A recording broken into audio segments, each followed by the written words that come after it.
respect the Commanders at all. It's so hard to do it year after year after year. They're dealing with Terry McLaurin and that contract dispute. And I don't know if their environment is strong enough to work through that type of adversity. And I've seen C.J. Stroud, who I think is a very good quarterback, go through a sophomore slump. So I'm convinced whoever makes my YouTube recommendations are Eagles fans, because why am I always finding videos in there of Philadelphia sports and Eagles radio hosts and YouTubers talking crazy about the Washington Commanders? Our newest victim disrespects the Washington Commanders, says Jaden Daniels can have a sophomore slump and they're not a proven winner, they have to do it again, so on and so forth. And today I'm here to debunk what he had to say. Let's talk about it. The way that we live is not for everybody. Nah, that ain't it, y'all. How do you think the rest of Jaden Daniels' career is going to go? If we're, 6, 7 games into Jaden Daniels' career, and he's already milking injuries? Like, Niggas stop saying my name, you dick riding bastard.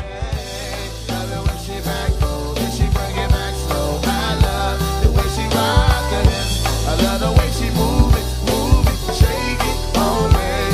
When she cry for him, and shawty is the winner. You can tell that shawty's love again now, she's confident.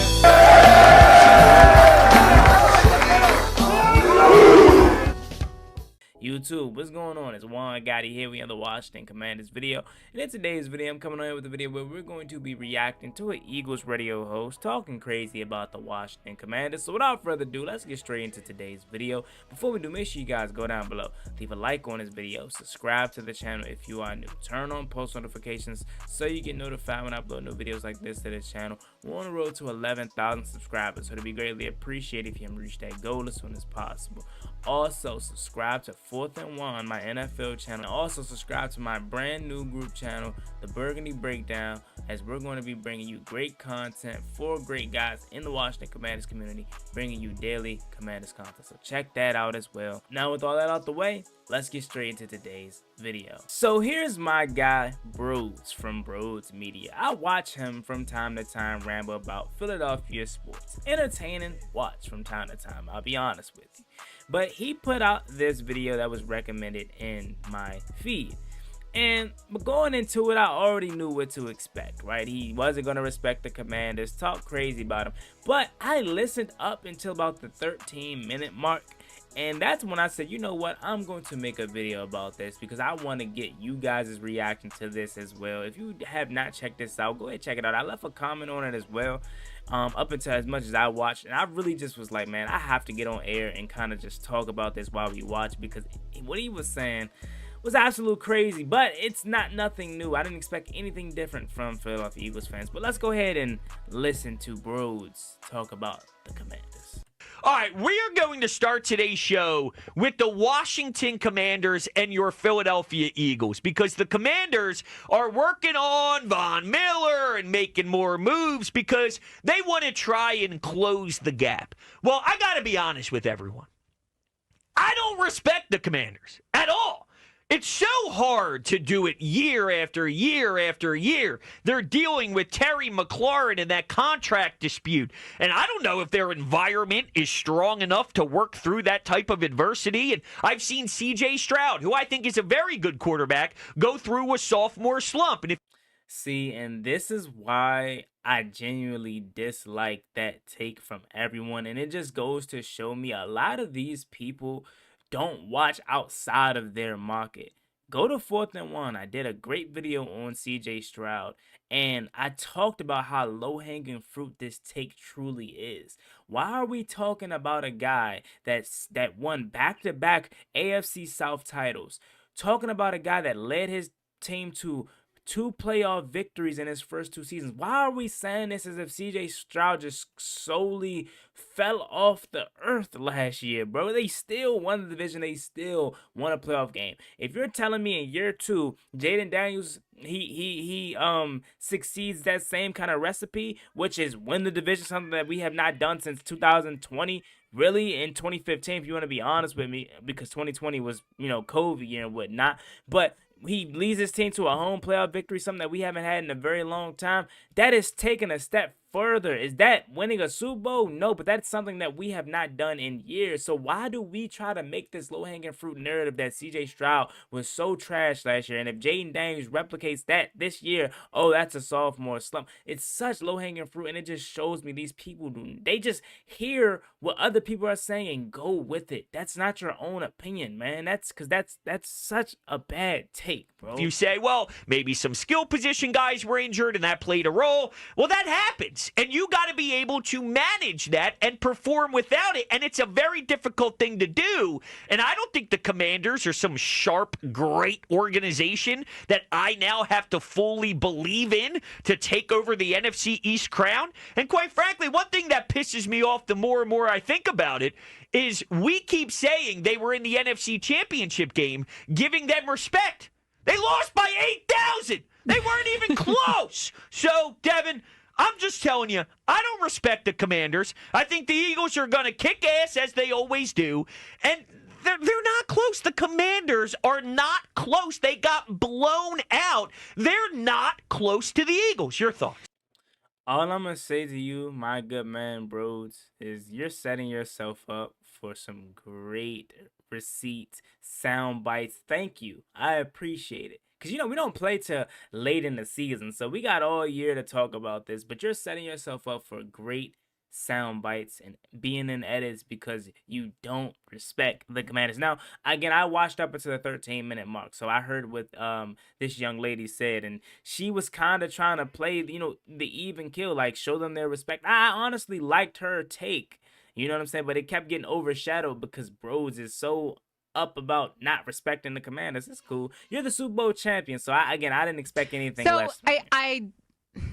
You're gonna make me have to defend the Commanders, and I don't want to defend them because I agree. The Eagles beat them by 5 million in the NFC Championship game, and it was amazing.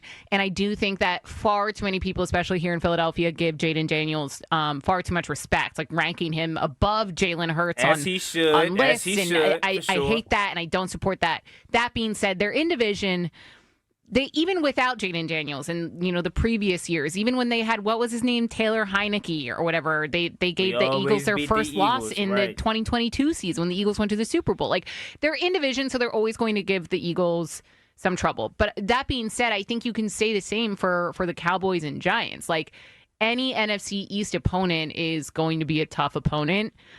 I'm not scared of the Commanders in any way. Like, them adding Von Miller doesn't really do much for me. They already have like a top, or I guess I should say bottom 5 oldest roster in the NFL, and he just made it older. So being an older roster means what exactly in terms of winning Super Bowls? Because if you look at the history of the game, a lot of the Super Bowl champions are seasoned with a lot of veterans. There is not that many rosters in the history of the game that has an average age of 25, 24, 26. The youngest NFL roster in winning Super Bowls. It's always an elderly roster. But as long as your quarterback is somebody like Jaden Daniels, you're fine. Because regardless of if the door is revolving open of guys coming in and coming out in terms of position change, that's cool. But as long as the main position, the quarterback position, stays the same, you're always going to be relevant and be able to compete for Lombardis. So he was drafted in 2011. I don't even know how old he is at this point. They got Debo Samuels. Oh wow, I'm really freaked out by that. He doesn't scare me how are a we going to stop him? That's another low-hanging fruit right there. Everybody wants to jump on the Debo Samuel hate train. Okay, cool. Yep. That being said, Eagles have a tough schedule. They have a really tough schedule, and they don't play the Commanders until deep into the season. Lots of things can change. I'm just not ready to write off the Washington Commanders yet. Oh, I am, because the Eagles are that great. I'm Of course just being you honest with are. you. It has nothing to do with the Commanders. The Commanders could try and do everything they want, but it's not going to stop me from believing that much in what this Eagles franchise is. So they could try to make cute moves and shore up their offensive line and whatever they want to try and do.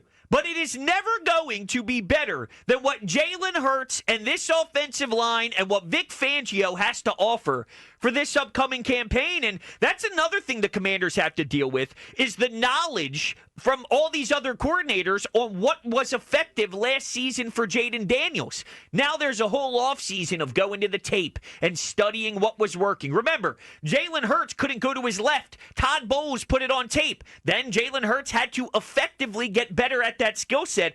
Jaden Daniels is going to have to do the same thing. And I don't know if he's just going to automatically step on this field and be this dynamic weapon that everybody feels he's going to be. So, first of all, right, Jaden Daniels, this whole thing about it's tape on Jaden Daniels and, oh, he got to do it again. I don't know if he's going to. First of all, we made it to the NFC Championship. So there was tape throughout the whole season, and he progressively got better.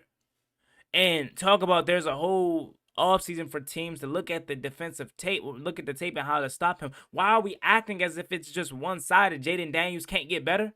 Are we acting as if Jaden Daniels cannot get better and do some different things this upcoming year to where he can debunk or fight back towards the defenses that are going to now have tape on him? It's a two-way street. Yes, they got tape on him. My mans was like that last year, though. First of all, he was like that, took the league by storm. But he can always get better. So why are we acting as if it's just this big thing about, oh, they got tape, so now they can stop him? They had tape all postseason long, all season long, and he trashed everybody that he went up against. I don't feel that confident when looking at Jaden Daniels thinking that's that guy. Of course I you also don't. think you have to look back at last season with the Commanders because, yes, they improved. So the previous year in 2023, the Commanders only won 4 games. And I think that recency bias is certainly at play here. I also think recency bias is at play, Broads, respectfully, with your overconfidence. No such thing. The Eagles won the Super Bowl. They're a great team. Like that, can't debate that. And they didn't lose too many pieces. I think they're still going to be a really good team. Their schedule freaks me out a little bit. That being said, Commanders also have a fairly tough schedule. The Commanders jumped to what? They won 12 games in 2024. That's a massive leap going from 4 wins to 12 wins. I just don't think that that's sustainable. And you look at a lot of their wins last season, it was luck, right? And again, this is why I say these people, with all due respect, does not watch outside of their market. Because how are you going to sit up here and say you don't think what Washington is doing is sustainable when all we did this upcoming offseason was to get better and try to build around our young quarterback? We got another weapon for him. We got 2 offensive line protection. That's something that you guys took advantage of in the NFC Championship game. And when we both played you both of the other 2 times was getting pressure on the quarterback because the offensive line was not good. Jalen Carter wreaking havoc. And also, you guys were able to run the ball down our throats. So what did we do? We went out and got Javon Kinlaw. We went out and got Dietrich Wise. We went out and upgraded the interior defensive line. Right, we went out and got Von Miller, who's 36, yes, but had 6 sacks in 13 games last year. He can come in and be a situational pass rush. So if this is why, oh my God, it's pissing me off because a person like me, I keep up with everything. Right, I'm not saying I'm the most biggest guru of the Eagles football and whatnot, but I keep up enough to know about them. These guys are so locked in on just Philadelphia sports and so just like up on this big mountain, man. And it's just like it's tough to really listen to them and take their take serious because there's no way in hell you can sit up here with a straight face and say, yeah, I don't see how what Washington is building is sustainable when they literally have a freaking rookie quarterback going into his second year that is literally taking the league by storm, have a offensive coordinator that is one of the best in the game, could have easily had a head coaching job, have one of the best general managers in Adam Peters. You guys know him very well because Howie Roseman continues to try to fleece him, and he cannot no longer do that.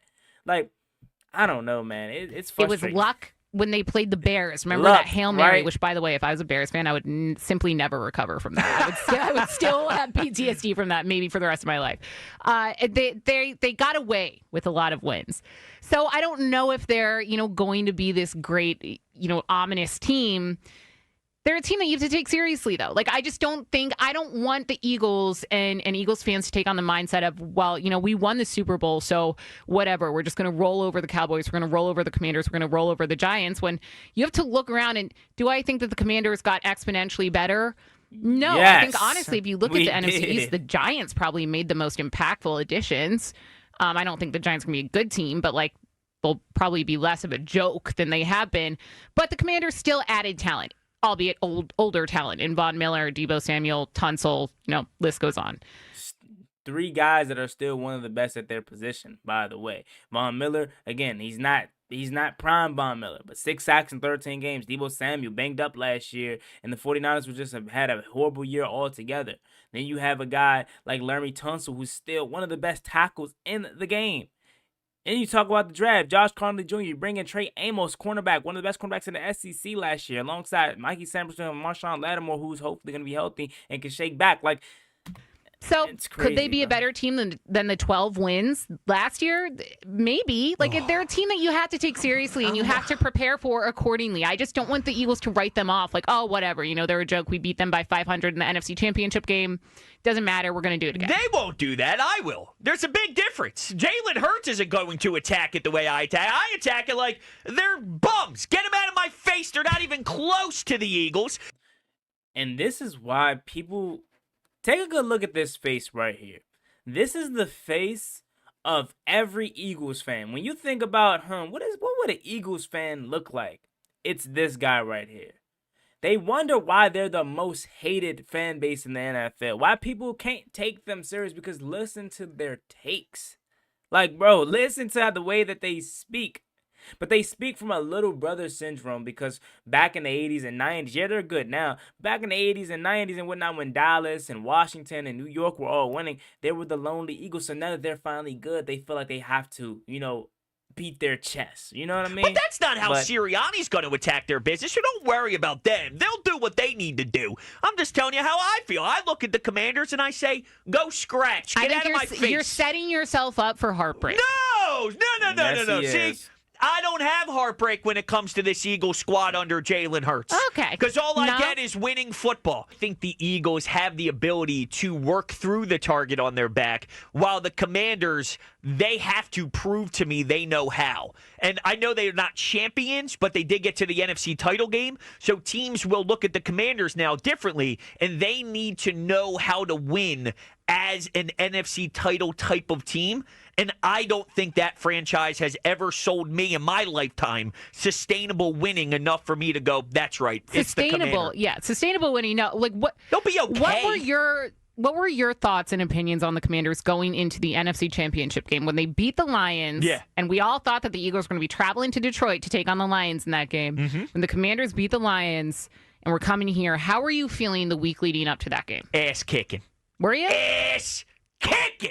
Okay. Ass kicking. That's what I thought. How are you feeling the week after they beat the Eagles when Jalen Hurts went out with a concussion? It took our backup quarterback having to go in. You don't win when our quarterback's in. Our quarterback is a winner. That's what he does. At no point last season were you like, oh, the Commanders are... No! I got the best football team on planet Earth! But you didn't know that last season. No, I knew. I smelled it a mile away. I mean, are you kidding me? I walk into this studio and I go, that smells like an Eagles victory. And then I sit here and I tell... By the way, this is the same franchise, and this is the same guy that was calling for Nick Sirianni's job in the same season in which they won the Super Bowl last year, right? This is the same players and organization that, hey, what's wrong with the passing game right now? Or what's wrong with the offense right now? Oh, passing game. Like, who remembers last year when Brandon Graham came out and said that Jalen Hurts and A.J. Brown not getting along, they don't need to let the personal relationship get in the way of the business, and that created a whole turmoil last year. Like, this organization just act like they're so high class and they're this perfect organization, bro. You literally just wanted your head coach fired last year. Your head coach was just arguing with fans in the stands last year, but we forget all that your quarterback and receiver aren't on the same page. They're not really cool like that last year, right? But we tend to forget that because you won the Super Bowl. But it's cool. Pop your trash now. I'm just keeping the receipts, man. That's all I'm doing. We don't play to December, January. So we got a long time before we see these dirty birds, man. But I can't wait because these guys are so annoying. But there you have it. Make sure you guys like this video. Subscribe to the channel if you're new. Turn on post notifications. As always, me and boy Juan Gotti. Like, comment, subscribe. To Washington Commanders on the road to 11,000 subscribers. So we really appreciate if you reach that goal as soon as possible. Thank you so much. You have a blessing. Stay safe. Be easy out there. Ballin' like I'm Deshaun, throw the bomb, G. That's IG, my jersey never seen a lawn.